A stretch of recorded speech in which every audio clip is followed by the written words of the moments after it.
Baik, Assalamualaikum warahmatullahi wabarakatuh. Pada pertemuan kali ini kita akan membahas mengenai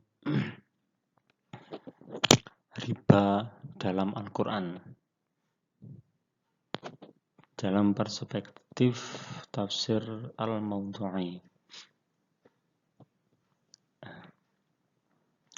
Sebagaimana telah kita singgung di beberapa materi sebelumnya, bahwa tafsir Mawdu'i itu merupakan tafsir yang mengumpulkan ayat-ayat yang berkaitan dengan suatu pokok bahasan. Kemudian ayat tersebut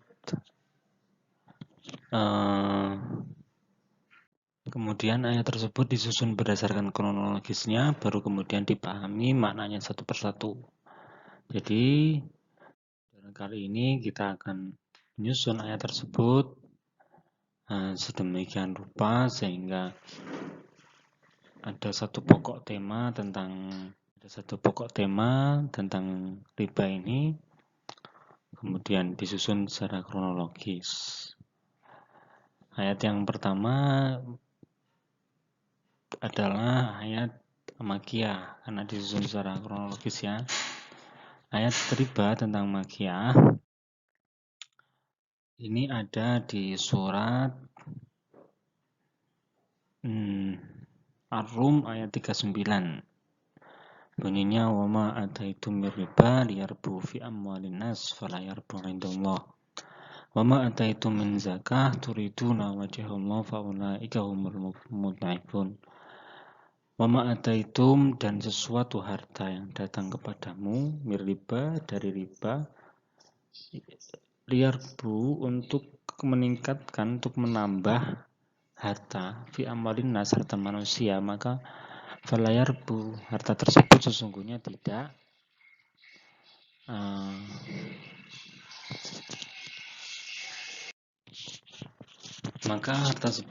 tidak bertambah. Lalu apa yang benar-benar bertambah di sisi Allah adalah harta dari zakat yang diniatkan untuk mencari keridhaan Allah, maka itu akan berlipat ganda. Yang pertama, bahwa ayat ini diturunkan di Mekah. Yang kedua, secara zahir tidak ada yang menunjukkan bahwa, tidak ada yang mengatakan bahwa riba itu haram. Ini hanya menunjukkan bahwa riba itu sama sekali tidak bertambah di sisi Allah, tidak ada nilainya sama sekali. Begitu. Kemudian isinya adalah bahwa Allah itu sebenarnya tidak mau menyukai riba. Karena kan tidak bertambah di sisi Allah, membenci riba. Ayat tersebut juga menganjurkan mengenai zakat. Artinya ayat surat Ar-Rum yang membicarakan mengenai riba ini belum ada ketentuan pengharaman riba. Logikanya saat itu umat Islam hanya ditunjukkan bahwa riba itu adalah sesuatu yang tidak ada gunanya sama sekali.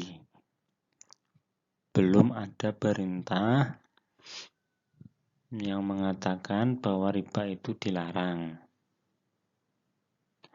Selanjutnya, turunlah ayat-ayat selanjutnya yang merupakan ayat Madaniyah. Antara lain adalah An-Nisa ayat 160 dan 161. Bagaimana isinya? Fabidhulmin minal ladina hadu harramna alaihim thayyibatin uhillat lahum wa bisaddihim an sabilillah wa akhdhihimur riba wa qad nuhu anhu wa aklihim amwalan nasi bil batil wa a'tadna lil kafirina minhum 'adzaban alima. Masih sama, ayat ini juga tidak mengharamkan riba secara mutlak, melainkan hanya menunjukkan bahwa akibat kezaliman orang-orang Yahudi,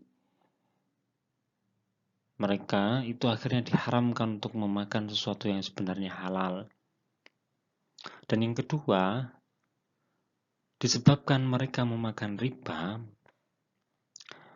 dan orang-orang Yahudi itu telah dilarang untuk memakan riba, maka riba dikatakan sebagai memakan harta benda orang dengan cara yang batil, termasuk riba.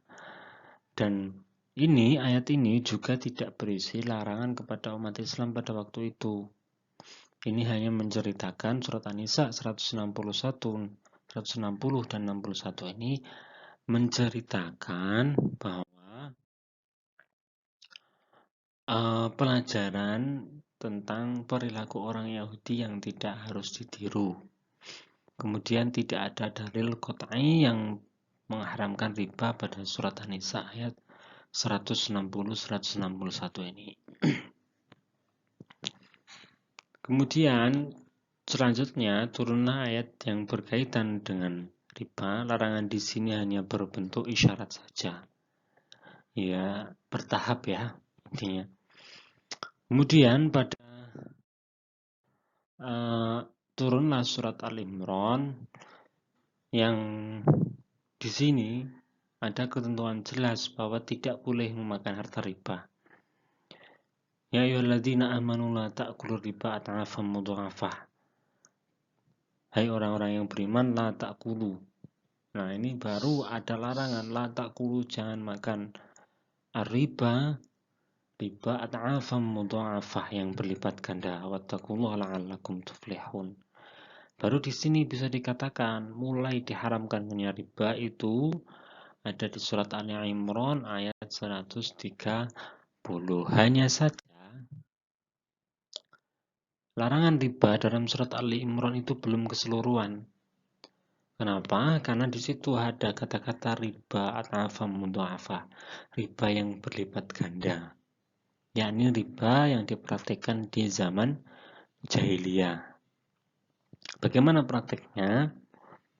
Prakteknya adalah memberikan utang kepada orang lain dengan masa pembayaran. Jadi dikasih masa pembayaran, durasi 1 tahun, 2 bulan, 3 bulan. Kemudian ketika waktu pembayaran telah tiba, orang yang menghutangi itu berkata, tangguhkanlah pembayaran uangmu, disuruh untuk menangguhkan. Nah, kemudian orang yang berhutang itu juga berkata,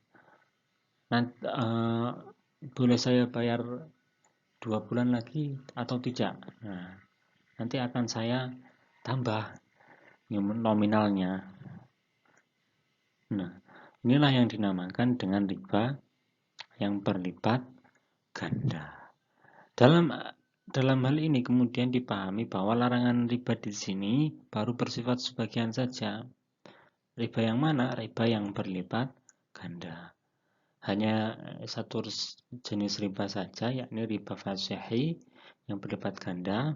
Kemudian perlu menyeluruh pada segala jenis praktik riba. Jadi kalau merujuk pada surat Ali Imran ayat 130 ini artinya larangan riba belum keseluruhan, hanya yang berlipat ganda saja. Kemudian turun lagi ayat tentang riba, ayat surat Al-Baqarah 275 sampai 280. Alladzina ya'kuluna riba la yaqumuna illa kama yaqumul ladzi yatakhabbathu syaitan minal mas. Alladzina mereka ya'kuluna yang makan riba, la yaqumuna itu layaknya tidak dapat berdiri illa kama yaqumul ladzi yatakhabbathu syaitan minal mas, kecuali selayaknya berdirinya setan yang terkena penyakit gila. Dzalika bi annahum, karena mereka itu menyamakan riba dengan jual beli. Wa halallahu al-bai'a wa harrama riba. Padahal Allah telah menghalalkan jual beli dan mengharamkan riba. Faman jaa'a mau'izatun min rabbih fantaha falahu ma salafa amru ila Allah wa man 'ada fa ulaika ashabun fiha khalidun. Jadi kenapa mereka itu diistilahkan orang yang kerasukan setan? Karena apa? Karena mereka itu ngeyel, apa istilahnya ya? Bersikeras bahwa mengatakan bahwa ya sama saja mengambil keuntungan dalam jual beli dengan mengambil keuntungan dalam riba itu sama saja. Ketika kalian menjual barang, maka di situ kan ada untung. Sama halnya ketika kalian kemudian menghutangkan, maka ada untung terhadap pokok harta. Jadi ini mereka kemudian menyamakan riba dengan jual beli. Wahalallahul bai'a wa harrama riba, padahal keduanya sudah jelas perbedaannya. Yang satu barang, yang satu itu pokok harta uang. Pokok hartanya jelas beda ya. Kemudian yamhaqullahu riba wa yurbis shadaqah wallahu la yuhibbu kulla kafarin atim. Allah memusnahkan riba dan menyuburkan sedekah. Nah, ini sudah terlihat jelas di sini. Mulai ada pelarangan segala jenis riba. Dan ladzina amanu wa 'amilus shalihati wa aqamus shalah wa atuz zakah. Ada perintah untuk mendirikan salat dan menunaikan zakat. Kemudian ya ayyuhalladzina amanu taqullaha wa daru ma baqiya minar riba. Nah, inilah ayat yang kemudian jadikan legitimasi hukum, justifikasi bahwa wadharu ma baqiya minar riba, tingkatkanlah segala sisa-sisa riba, segala jenis riba. Itu dipahami oleh para ulama seperti itu. Fa'ilam tafanu fa'danu biharbi minallah wa in tubtum falakum ru'usu amwalikum. Jadi bagi penghutang, orang yang menghutang yaitu hanya mendapatkan ru'usu amwalikum, pokok hartanya saja. Ini dalam konteks hutang. Artinya kalau menghutangi 1 juta, maka kembalinya juga 1 juta. Kandungan ayat ini bisa kita simpulkan seperti ini, bahwa tadi orang yang memakan riba itu sama dengan setan, sebab menyamakan jual beli dengan riba. Jika menurut mereka, jika jual beli boleh, ada perbedaan harga, contoh jual beli murabahah.